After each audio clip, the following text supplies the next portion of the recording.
ونشهد أن سيدنا وسندنا وحبيبنا وحبيب ربنا ونبينا ورسولنا ورؤوفنا ورحيمنا وطبيبنا وطبيب قلوبنا ونورنا ونور ديننا ونور إيماننا ونور أجسادنا ونور أرواحنا ونور عيوننا ونور قرة عيوننا ونور صدورنا ونور قبورنا ونور أولنا ونور آخرنا ونور ظاهرنا ونور باطننا وسيدنا ومولانا محمدا عبده ورسوله أما بعد فأعوذ بالله من الشيطان الرجيم بسم الله الرحمن الرحيم محمد رسول الله والذين معه أشداء على الكفار رحماء بينهم تراهم ركعا سجدا يبتغون فضلا من الله ورضوانا سيماهم في وجوههم من أثر السجود ذلك مثلهم في التوراة ومثلهم في الإنجيل قال الله تبارك وتعالى في مقام آخر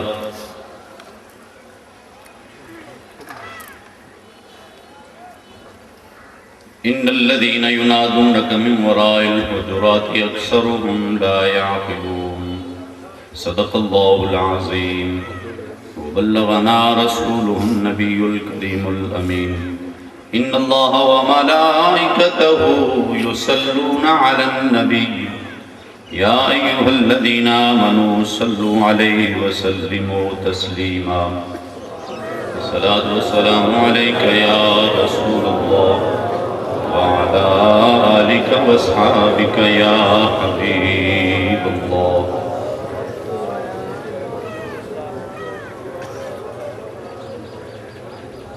واجب الاحترام معزز و محترم حاضرین و سامعین کرام، ہمارے لیے یہ لمحات انتہائی عزت کا باعث ہیں۔ ہم امام الاولیاء عمدۃ العارفین حجت الکاملین سند الواصلین سیدی و سندی حضور خواجہ خواجگان حضرت خواجہ نور الحسن شاہ صاحب سرکار کیلانی رحمۃ اللہ تعالی علیہ کے عرس مبارک کی تقریب سعید میں حاضری کی سعادت پا رہے ہیں، اور ہم آستانہ عالیہ حضرت کیلان والا شریف کی برکت حضور قبلہ عالم کی زیارت بھی کر رہے ہیں، اور صاحبزادہ والا شان حضور قبلہ چند جی سرکار آپ بھی جلوہ فرما ہیں۔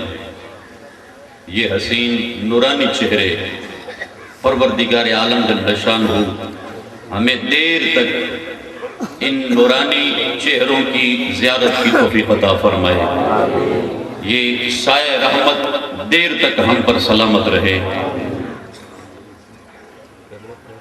ہم اہل سنت و جماعت ہیں، اللہ تعالیٰ کے نبیوں سے پیار کرنے والے ہیں، رسول اللہ صلی اللہ علیہ وسلم کے صحابہ کے غلام ہیں، حضور کی آل سے نیاز مندانہ نسبت رکھنے والے ہیں۔ یہی نسبت ہمارے لیے عزت کا باعث ہے، اور یہی نسبت ہماری شناخت ہے۔ کامل مومن وہ ہے جو اپنے آپ کو قرآن اور حدیث پاک کا پابند کرتے۔ رسول اللہ صلی اللہ علیہ وسلم کے ارشادات میں اور قرآن پاک کی آیات میں خیانت سے کام نہ لے، بددیانتی سے کام نہ لے، بلکہ اپنے آپ کو ڈھال دے قرآن اور حدیث میں۔ ایسا نہ کرے جو آیت اس کے من پسند میں ہے وہ لے لے اور باقی قرآن کو چھوڑ دے۔ نبی پاک علیہ السلام کی وہ بات جو اس کے اپنے معیار پہ اور جو اس کی اپنی پسند پہ اسے محبوب ہو اسے لے لے، اور باقی رسول پاک علیہ السلام کے ارشادات کو چھوڑ دے۔ اس سے بڑا خائن کوئی نہیں ہوگا، اس سے بڑا بددیانت کوئی نہیں ہوگا۔ ہمارے اسلاف نے، ہمارے اکابر نے، ہمارے بزرگوں نے ہمیں قول اور فعل کے تضاد سے پاک رہنے کا حکم فرمایا ہے۔ یہی وجہ ہے جن اللہ کے پیاروں نے اللہ کے محبوبوں سے پیار کیے ہیں، صحابہ کرام اور اہل بیت اطہار سے محبت کی ہے، انہیں بظاہر دنیا سے گئے ہوئے صدیاں گزر گئیں، مگر ان کے تذکرے آج بھی ہر محبت والے کی زبان پر ہیں، اور انشاءاللہ ان کے تذکرے صبح قیامت تک رہیں گے۔ ان کی عظمت پر کوئی دنیا کی طاقت پہرے نہیں بٹھا سکتی۔ خیال فرمائیے، بعض وہ لوگ جو قرآن پڑھیں گے، قرآن پڑھ کے رسول پاک علیہ السلام کی آل پر زبان کھولیں گے، وہ قرآن کو بعد میں ہاتھ لگائیں گے، ایمان سے پہلے خارج ہو جائیں گے۔ اور قرآن ایسے قاریوں پر لعنت بھیجتا ہے جو قرآن پڑھیں اور رسول پاک علیہ السلام کی آل پر زبان کھولیں، جو قرآن پڑھیں اور صحابہ کرام کی عظمت پر زبان کھولیں۔ ایسے لوگوں کو قرآن فائدہ نہیں دے گا۔ قرآن ان لوگوں کو فائدہ دے گا جن کے دل میں پیار ہے، جن کے دل میں محبت ہے۔ میں نے جو یہ چند جملے عرض کیے، بعض حضرات نے اپنی پسند کو دین بنا لیا، جو انہوں نے پسند کیا وہی دین ہے۔ رسول کریم صلی اللہ علیہ وسلم کی دو صاحبزادیاں حضرت عثمان غنی رضی اللہ تعالیٰ عنہ کے گھر میں ہیں۔ علی مرتضی شیر خدا رضی اللہ تعالیٰ عنہ کی صاحبزادی صاحبہ جناب سیدہ ام کلثوم حضرت فاروق اعظم رضی اللہ تعالیٰ عنہ کے گھر میں ہیں۔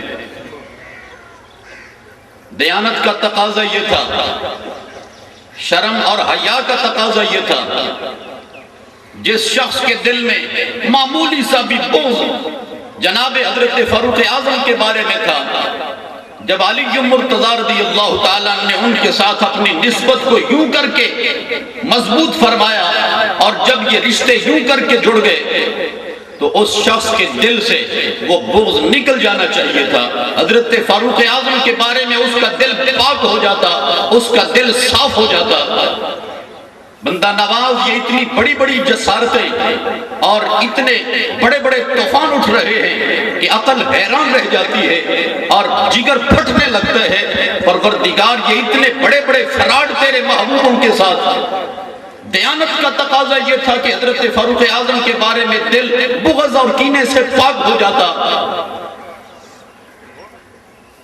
بعض ضمیر کے بھٹکے ہوئے اور عزل کے ٹھکرائے ہوئے لوگوں نے حضرت فاروق اعظم سے کیا پیار کرنا تھا، انہوں نے شیر خدا کی اس بیٹی کا ہی انکار کر دیا کہ ام کلثوم نام کی کوئی صاحبزادی شیر خدا کے گھر میں پیدا ہی نہیں ہوئی۔ اللہ اکبر، اللہ اکبر، اس سے بڑی کیا جسارت ہوگی۔ علی مرتضی رضی اللہ تعالیٰ عنہ کے ساتھ یوں محبت کے بڑے دعوے کرنا اور ان کی اولاد کو ان کا خون ہونے سے انکار کر دینا، اس سے بڑی جسارت کیا ہوگی۔ اسی طرح دیانت کا اور حیا کا یہ تقاضا تھا۔ حضرت عثمان غنی سے پیار کیا جاتا، حضرت عثمان غنی سے محبت کی جاتی کہ رسول پاک صلی اللہ علیہ وسلم کی 2 صاحبزادیاں حضرت عثمان غنی کی آمد میں ہیں، مگر بات وہی آ گئی، کچھ تقدیر کے بھٹکے ہوئے اور ازل کے پھسلے ہوئے لوگوں نے حضرت عثمان غنی کا احترام کیا کرنا تھا، نبی پاک علیہ السلام کی شہزادیوں کا انکار کر دیا۔ حاضرین ذی وقار، جب اس طرح کے دین کے ساتھ فراڈ ہو رہے ہوں، غداریاں ہو رہی ہوں، ایسے میں ایمان کیسے بچایا جا سکتا ہے؟ ایسے میں اپنے ایمان کو کیسے سلامت رکھا جا سکتا ہے؟ ایمان بچے گا، ایمان سلامت رہے گا اللہ والوں کی نسبت کے ساتھ۔ اللہ کے پیارے ہیں جو ایمان کو بچانے والے ہیں، ورنہ دین کے ڈاکو جگہ جگہ پر وہ دین لوٹ رہے ہیں، ایمان لوٹ رہے ہیں۔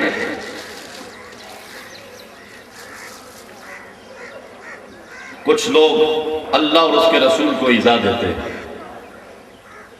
پروردگار عالم جل شانہ کی ذات اقدس جو بے نیاز ہے، شین قدیر ہے، رب العالمین ہے، فرمایا مجھے بھی ایذا ہوتی ہے۔ نبی پاک علیہ السلام نے ارشاد فرمایا جس نے میری آل کو گالی دی اس نے مجھے گالی دی، اور جس نے مجھے گالی دی اس نے میرے رب کو گالی دی، اور فرمایا جس نے میرے صحابہ کو تکلیف دی اس نے مجھے تکلیف دی، اور جس نے مجھے تکلیف دی اس نے میرے رب کو تکلیف دی۔ ان الذين يؤذون الله ورسوله لعنهم الله في الدنيا والآخرة، جو اللہ اور اس کے رسول کو ایذا دیتے ہیں وہ دنیا اور آخرت میں لعنتی ہیں، ان کے لیے دردناک عذاب ہے۔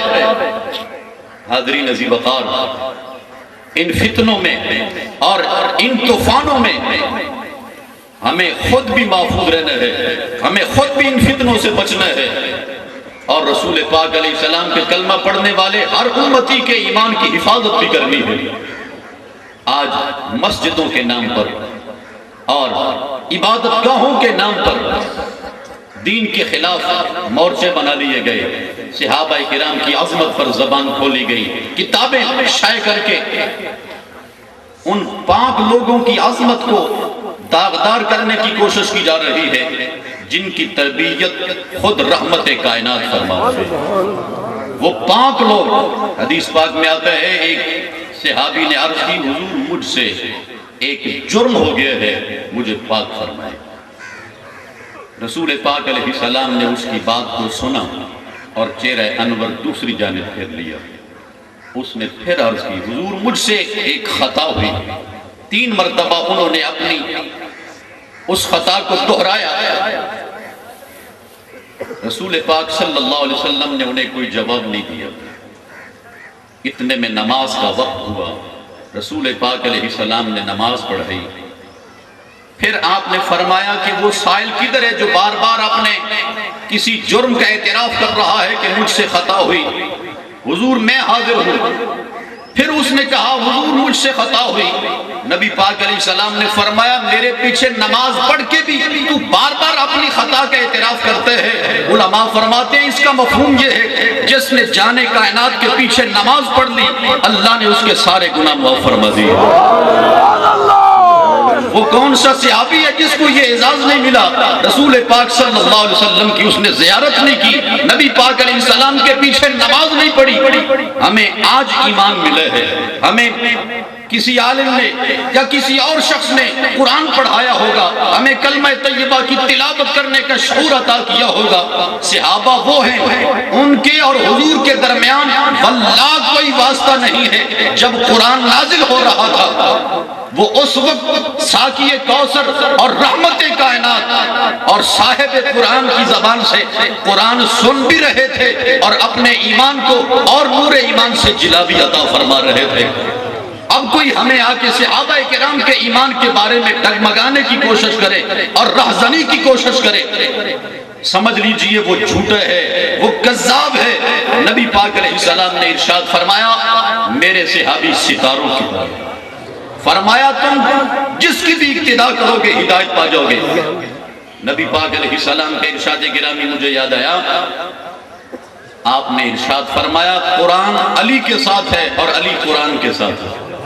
محبت سے سبحان اللہ کے فرمایا قرآن علی کے ساتھ ہے اور علی قرآن کے ساتھ ہے، یہ کبھی جدا نہیں ہوں گے، یہ کبھی نہیں جدا ہوں گے۔ فرمایا یہ دنیا میں بھی اکٹھے رہیں گے، قیامت کے دن بھی علی اور قرآن ساتھ ساتھ رہیں گے اور اکٹھے میرے پاس حوض کوثر پر آئیں گے۔ یہ حدیث اتنی جامع ہے، اتنی جامع ہے۔ فرمایا علی قرآن کے ساتھ اور قرآن علی کے ساتھ۔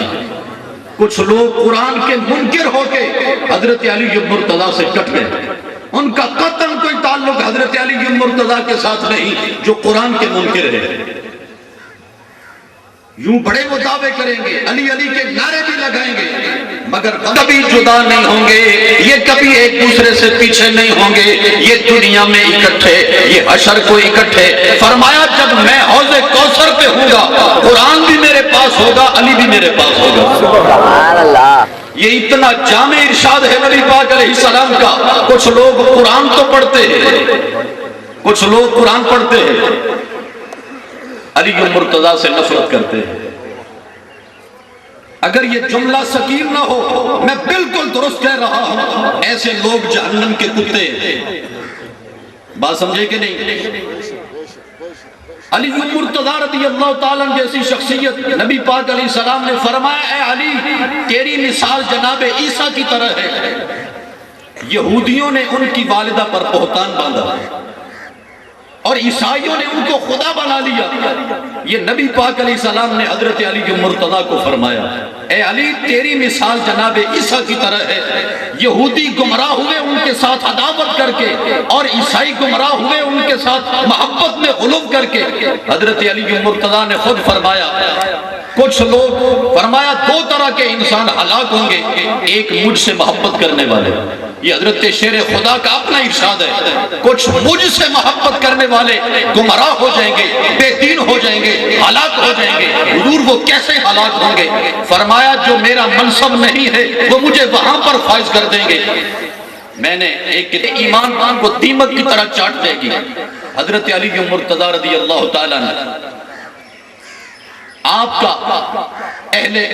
کا حضرت صدیق اکبر کے ساتھ پیار، حضرت فاروق اعظم کے ساتھ پیار۔ حضرت عبداللہ ابن عمر فرماتے ہیں میرے والد کو غسل دیا جا رہا تھا، حضرت فاروق اعظم کو تختے کے اوپر غسل دیا جا رہا ہے۔ فرماتے ہیں میری توجہ نہیں پیچھے کون آیا ہے؟ ایک شخص نے آ کے کہا یا اللہ میری آرزو یہ ہے، میری تمنا یہ ہے قیامت کے دن جب میں تیری بارگاہ میں حاضر کیا جاؤں تو اس شخص کا نام عمل میرے ہاتھ میں ہو۔ عبداللہ ابن عمر کہتے ہیں مجھے بڑی خوشی بھی ہوئی، حیرت بھی، میں دیکھوں یہ کون ہے؟ فرماتے میں نے پیچھے مڑ کے دیکھا تو وہ حضرت علی مرتضیٰ دعا مانگ رہے ہیں۔ فاروق اعظم وہ شخصیتیں جن پر حیدر کرار ناز کر رہے ہیں، اور علی مرتضیٰ وہ امت کے جلیل القدر فقیہ ہے کہ حضرت فاروق اعظم کہتے ہیں لولا علی لہلک عمر، اگر آج علی نہ ہوتے تو عمر ہلاک ہو جاتا۔ یہ تعلق، یہ نسبت، یہ بازار سے بکا نہیں کرتا، یہ نسبتیں اللہ اور اس کے رسول نے قائم فرمائی ہیں۔ صحابہ کرام کا آپس میں کوئی اختلاف، نسبتیں اللہ اور اس کے رسول نے قائم فرمائی ہیں۔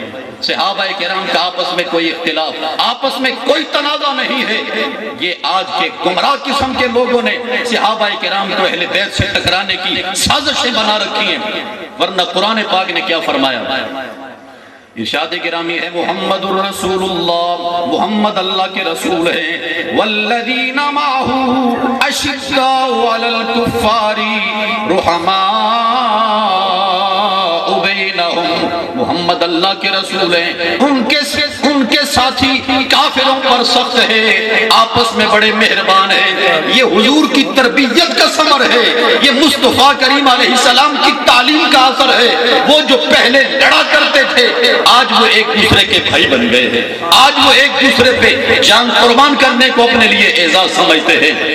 یہ اہل سنت و جماعت کا اجتماع ہے۔ حاضرین ذی وقار، میں نے رات بھی گزارش کی تھی، آپ بھی عرض کر رہا ہوں، اللہ والوں پہ زبان کھولنا یہ کوئی عقیدہ نہیں ہے، ولیوں پر زبان کھولنا واللہ یہ کوئی عقیدہ نہیں ہے، یہ کوئی دیانت نہیں ہے، یہ راہزنی ہے دین کے ساتھ۔ عقیدہ یہ ہے کہ حضور کی آل سے پیار کیا جائے، حضور علیہ السلام نے فرمایا جس نے ہمارے بزرگوں کا احترام نہیں کیا، ہمارے بچوں سے پیار نہیں کیا، وہ ہم میں سے ہے ہی نہیں، اس کا ہم سے تعلق ہی کوئی نہیں ہے۔ ہمارا وہ ہے جس نے ہمارے بچوں سے پیار کیا ہے، ہمارے بزرگوں کا احترام کیا ہے۔ حسنین کریمین سے بڑا بزرگ کون ہوگا جن کو حضور نے فرمایا یہ جنتی جوانوں کے سردار ہیں۔ اب اگر کوئی نجدی، کوئی خارجی یہ کہے کہ علی المرتضی رضی اللہ تعالیٰ، توبہ نعوذ باللہ من ذالک، خارجیوں نے کہا علی المرتضی مومن ہی نہیں ہے۔ حضور قبلہ عالم جلوہ فرما ہے، آپ نے خود فرمایا کہ سوات میں یا غالباً اس طرف آپ تشریف لے گئے، ایک مسجد، اس کے باہر 3 خلفاء کے نام لکھے ہوئے ہیں، حضرت صدیق اکبر، فاروق اعظم، عثمان غنی۔ آگے تاریخ اسلام نے ہمیں یہی بتایا ہے اور فقہاء نے یہی بتایا، عثمان غنی کے بعد اللہ کے شیر کا نام، حیدر کرار کا نام، مگر اس نجدی نے کمال پر دیانتی کرتے ہوئے تاریخ کے ساتھ اور اسلام کے ساتھ 3 خلفاء کے نام لکھے اور آگے علی المرتضی کا نام غیب، حضرت امیر معاویہ کا نام لکھا ہے۔ ہم حضرت امیر معاویہ کا بھی خادم ہیں، ہم اہل سنت و جماعت سیدنا امیر معاویہ کے بھی بہادر نیازمند ہیں۔ کیوں نیازمند ہیں؟ وہ حضور سے پیار کرنے والے ہیں۔ حدیث پاک میں آیا حضرت امیر معاویہ کے وصال کا وقت ہے، انہوں نے فرمایا جب میں دنیا سے چلا جاؤں میرے پاس 2 چادریں ہیں، مجھے ان میں کفن دیا جائے۔ پوچھا گیا جی ان چادروں میں کیا راز ہے؟ فرمایا حضور علیہ السلام نے حج کیا، وہ چادریں اوڑی ہوئی تھی، میں نے عرض کی یا نبی اللہ وہ چادریں مجھے دے دے، میں نے آج کے دن کے لیے ان کو سنبھال کے رکھا ہوا ہے، جب مروں گا، جب جاؤں گا دنیا سے، کفن وہ پہنوں گا جو چادریں مصطفیٰ نے اوڑی تھی۔ حضرت امیر معاویہ کا ہم احترام ضرور کرتے ہیں، مگر خیال رہے ہم حضرت امیر معاویہ کے احترام حیدر کرار کے بعد کرتے ہیں، حضرت امام حسن کے بعد کرتے ہیں، حضرت امام حسین کے بعد ان کا احترام کرتے ہیں۔ جو نسبت مصطفیٰ سے کسی کو تقدس ملا ہے وہ نیکیوں سے نہیں تولا جائے گا، وہ نمازوں سے نہیں تولا جائے گا۔ جو اعزاز حضور کی نگاہ سے ملا ہو اور جو اعزاز حضور کی نسبت سے ملا ہو اس کو نیکیوں کے ساتھ وزن نہیں کیا جاتا۔ وہاں نمازیں نہیں پہنچتی جہاں مصطفیٰ کی نگاہ انسان کو پہنچا دیتی ہے۔ ہم ہر صحابی کا احترام کرتے ہیں، مگر ایک نصف النہار میں صحابہ کی عظمت پہ آرے چل رہے ہوں، حضور کی آل پر زبان کھولی جا رہی ہو، بعد ایسے بھی لعین قسم کے لوگ ہیں۔ یزید کے لیے تو ان کے دل میں بڑا نرم گوشہ ہے، یزید کو رحمت اللہ بھی کہیں گے، یزید کو علیہ السلام بھی کہیں گے، یزید کو صلی اللہ علیہ وسلم بھی کہیں گے، اور امام علی مقام کو باغی قرار دیں گے۔ میں کہتا ہوں ان کی شکل تو انسانوں جیسی ہے مگر ان کا کردار بھیڑیے سے بھی زیادہ گندا ہے۔ کیا خیال ہے؟ شکل انسانوں جیسی ہو، ابو لہب بھی انسان ہی تھا، فرعون اور قارون اور نمرود بھی انسان ہی تھے، مگر جہنم کے کتے تھے پرلے درجے کے۔ وہ بے نیاز عرش اعظم کا رب فرماتا ہے بندہ ایک بالشت میری طرف آئے میں ایک ہاتھ بندے کی طرف آتا ہوں، وہ ایک ہاتھ میری طرف آئے میں ایک قدم آتا ہوں، بندہ چل کے آئے میں دوڑ کے آتا ہوں۔ رب تعالیٰ کی معرفت جو حضرت امام حسن کو حاصل ہے، جو امام حسین کو حاصل ہے، وہ یزید لعین کو کہاں حاصل ہو سکتی ہے؟ واللہ وہ لوگ دین کے ساتھ مخلص نہیں ہیں، وہ وفا نہیں کر رہے، وہ دین پر آرے چلا رہے ہیں۔ اب دین کہاں سے سمجھ میں آئے گا؟ دین اللہ والوں کی بارگاہ میں سمجھ میں آئے گا۔ ہم صحابہ کے بھی غلام ہیں، ہم حضور کی آل کے بھی غلام ہیں، ہم حضور کی ازواج کے بھی غلام ہیں۔ رسول اللہ صلی اللہ علیہ وسلم نے ارشاد فرمایا میرے گھر سے میرے منبر تک یہ جنت کے باغوں میں سے باغ ہے۔ فرمایا میرا گھر اور میرا منبر جہاں میں آ رہا ہوں جا رہا ہوں یہ جنت کے باغوں میں سے باغ ہے۔ حضور والا خیال فرمائیے جس زمین حضور کے قدم چومے ہیں، جہاں حضور آ رہے ہیں جا رہے ہیں وہ جگہ تو جنتی ہے، اور جن ازواج کے گھر میں حضور کی زندگی گزر رہی ہو ان کو کوئی اپنی ماں تسلیم کرنے کے لیے تیار نہ ہو، حقیقت یہ ہے وہ حضور کو اپنا باپ تسلیم کرنے کے لیے تیار نہیں۔ ورنہ ہم اہل سنت و جماعت کا عقیدہ یہ ہے رسول پاک علیہ السلام ہمارے والد ہیں۔ کیا خیال ہے؟ نبی پاک علیہ السلام نے ارشاد فرمایا انما انا لکم بمنزلۃ الوالد، فرمایا میں تمہارے لیے باپ کی جگہ پر ہوں۔ جس طرح باپ اولاد کی تربیت کرتا ہے، جس طرح باپ اولاد سے پیار کرتا ہے، باپ اولاد سے محبت کرتا ہے، فرمایا میں بھی تم سے محبت کرتا ہوں، میں تمہاری تربیت کرتا ہوں، میں تمہیں اللہ کی معرفت کا سبق پڑھاتا ہوں۔ اللہ اللہ، جو نبی پاک علیہ السلام کی ازواج کو اپنی ماں تسلیم کرنے کے لیے تیار نہیں، خیال کیجئے وہ شخص کتنا نادان، کتنا بھٹکا ہوا، کتنا احمق انسان ہے۔ رسول اللہ صلی اللہ علیہ وسلم کی اولاد ہونے سے نکل رہا ہے، ہم اس کو جہنم کا کتا نہ کہیں تو کیا ہے، کیا کہیں اس کو۔ ہمیں ہمارے اکابر نے ادب کا درس دیے ہے، شرم اور حیا کا درس دیے ہے۔ حضور علیہ السلام نے فرمایا جب میرے صحابہ کی بات آ جائے تو پھر اپنی زبانوں کو چپ کروا دو، فرمایا چپ کر جاؤ پھر۔ اور آپ کا ارشاد گرامی ہے، فرمایا اللہ نے مجھے چنا، اللہ نے مجھے نبیوں میں چنا اور میرے صحابی چنے، اور اللہ نے میرے سسرال بھی چنے۔ سبحان اللہ۔ ہم اپنے عزیزوں کا رشتہ کہیں طے کریں، ہم خود جانچ پڑتال کرتے ہیں، ہم ان کا چال چلن دیکھتے ہیں، رہنا سہنا دیکھتے ہیں، اور ان کی گفتار رفتار دیکھتے ہیں۔ جب رسول پاک صلی اللہ علیہ وسلم کا کہیں یہ رشتہ ناتا طے ہوا کہ کون عورت میرے حبیب کے گھر میں آئے گی اور کون سا وہ خوشبخت انسان ہے جس کے نکاح میں میرے حبیب کی صاحبزادی جائے گی، پروردگار عالم جل شانہ نے یہ فیصلہ کسی اور پہ نہیں چھوڑا۔ حضور فرماتے ہیں نہ میں نے اپنی بیٹی کسی کو دی، نہ کسی کی بیٹی میرے نکاح میں آئی، یہ فیصلہ میرا نہیں، یہ میرے پروردگار کا فیصلہ ہے۔ اگر صدیق اکبر کی صاحبزادی حضور کے گھر میں آئی ہے، یہ فیصلہ پروردگار عالم کا ہے، یہ پسند پروردگار عالم کی ہے۔ اگر حضرت عثمان غنی کے نکاح میں حضور کی 2 صاحبزادیاں گئی ہیں، یہ بھی فیصلہ حضور کا نہیں، یہ بھی پسند حضور کی نہیں، یہ اللہ کی پسند ہے۔ پہلے خدا نے چنا، پھر مصطفیٰ نے چنا۔ کتنا پیارا عقیدہ ہے، کتنا مبارک عقیدہ ہے، اور یہی عقیدہ ہمیں شیر ربانی نے سمجھایا ہے، ہمیں گستاخوں نے عقیدہ نہیں بتایا۔ نبی پاک صلی اللہ علیہ وسلم کی نسبت کا احترام کتنا زیادہ ہے، کتنا زیادہ ہے۔ صحابہ کرام اس پیالے کا احترام کرتے جس پیالے میں حضور نے پانی نوش فرمایا تھا، صحابہ اس دسترخوان کا احترام کرتے جس دسترخوان کے ساتھ حضور نے اپنے ہاتھ مبارک صاف کیے تھے۔ جس کپڑے کو حضور سے نسبت مل جائے وہ کپڑا اتنی شان والا ہے، تو جس امتی کو حضور کی زیارت ملے وہ امتی کتنی شان والا ہوگا۔ نبی پاک علیہ السلام نے فرمایا قیامت کے دن جہاں بھی میرا کوئی صحابی دفن ہے، جب وہ قیامت کے دن اٹھے گا تو اپنے آس پاس کے مسلمانوں کا امام بن کے کھڑا ہوگا، فرمایا ان کا قائد اور پیشوا بن کے کھڑا ہوگا۔ سرکار کی کس کس بات کو جھٹلائیں گے وہ لوگ جو صحابہ کا مقام تول رہے ہیں، جو حضور کی آل کا مقام تول رہے ہیں۔ اللہ اکبر۔ حضور علیہ السلام نے علی المرتضیٰ کو ایک لشکر کی قیادت کرتے ہوئے بھیجا کہیں، کچھ دن لگ گئے، کچھ دن گزر گئے، رسول پاک علیہ السلام کی محبت اور آپ کی بے چینی ملاحظہ فرمائے اس حدیث پاک میں۔ نبی پاک علیہ السلام نے دعا کے لیے ہاتھ اٹھا کے، یہ نہیں کہ دل ہی دل میں، ہاتھ اٹھا کے یا اللہ مجھے اس وقت تک موت نہ دینا جب تک تو مجھے علی دکھا نہ دینا۔ اہل محبت ہی اندازہ کریں گے یہ کتنی بڑی بات حضور علیہ السلام نے ارشاد فرمائی، یا اللہ مجھے اس وقت تک موت نہ دے جب تک تو مجھے علی کا چہرہ نہ دکھا لے، یا اللہ مجھے علی پہلے دکھا، موت مجھے بعد میں آئے۔ اس کا مفہوم یہ ہے رسول اللہ صلی اللہ علیہ وسلم کو قرار ملتا ہے، حضور کی آنکھوں کو ٹھنڈک ملتی ہے علی المرتضیٰ کو دیکھ کے، اللہ کے شیر کو دیکھ کے حضور کی آنکھوں کو ٹھنڈک مل رہی ہے۔ یہ پیار کی باتیں آپ کو حضرت کیلا والا شریف میں ملیں گی، یہ پیار کی باتیں آپ کو آستانہ عالیہ شرف اور شریف پر ملیں گی۔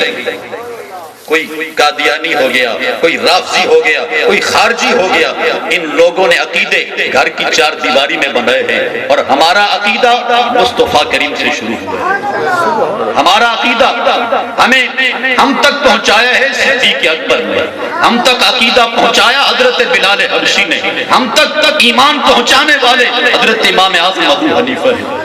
ہم اللہ کے محبوبوں سے پیار کرنے والے ہیں، اللہ کے پیاروں کی بارگاہ میں حاضر ہو کے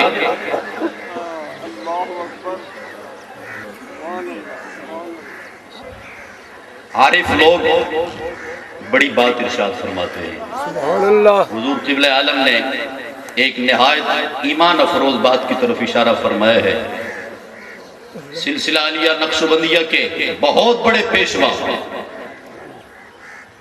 حضرت مجدد الفسانی شیخ احمد سرہندی رحمت اللہ تعالی علیہ، آپ نے ارشاد فرمایا قیامت تک ولایت کا درجہ جس بھی خوش نصیب کو ملے گا، جتنے بھی ولی پیدا ہوں گے، جتنے اللہ کے عارف پیدا ہوں گے، فرمایا ولایت اس وقت تک نہیں مل سکتی جب تک شیر خدا کی نگاہ ولایت نہ ملے اس کو۔ اور آپ نے مجدد صاحب رحمت اللہ تعالی علیہ نے یہاں تک ارشاد فرمایا، صرف یہ نہیں کہ شیر خدا کے بعد قیامت تک جس کو ولایت حاصل ہوگی وہ علی مرتضیٰ سے حاصل ہوگی، فرمایا جو ولی پہلے بھی گزرے ہیں انہیں بھی یہ خیرات حیدر کرار کے در دولت سے حاصل ہوئی ہے۔ اور اللہ اکبر، کوئی نادان اس کو شاید کہے جی یہ بہت بڑا مبالغہ ہے، یہ کیسے ہو سکتا ہے؟